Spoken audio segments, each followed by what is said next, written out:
For some primary schools in the far-flung area of Behbud district in Cambodia's Bٹمبانگ, a lack of school materials, inappropriate toilets and sanitary facilities were challenges facing them. But the situation has gradually changed since 2019 thanks to the help of a Chinese voluntary organization. Since 2019, the Amity Foundation has provided scholarships to students and helped build basic infrastructure at those schools through the Cambodian non-government organization Life with Dignity.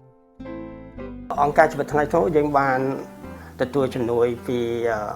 Amity Foundation មានពីរដំណាក់កាលទី1យើង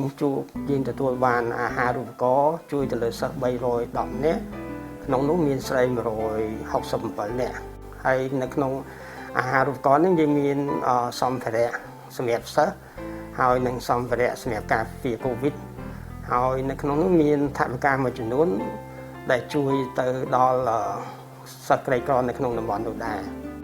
បាទហើយលើកទី2នេះយើងបាន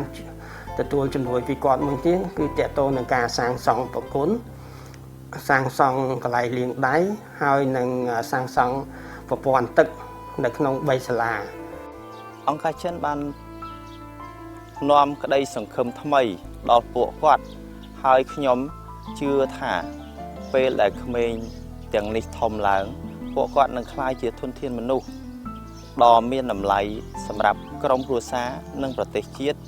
ហើយនឹងជាអ្នកនាំសារនៃមិត្តភាពកម្ពុជាចិន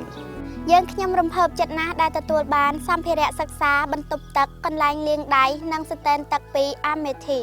ហើយជំនួយនេះគឺមានតម្លៃណាស់ហើយបាននាំមកនូវស្នាមញញឹមនិងក្តីសង្ឃឹមសម្រាប់ពួកយើងខ្ញុំសន្យាខំរៀនដើម្បីសម្រេចសុបិនខ្ញុំដែលចង់ក្លាយជាគ្រូពេទ្យដូច្នេះខ្ញុំនឹងអាចជួយអ្នកដទៃទៀតបានហើយខ្ញុំនឹងធ្វើជាទូតនៃមិត្តភាពកម្ពុជាចិនពេលដែលខ្ញុំធំឡើង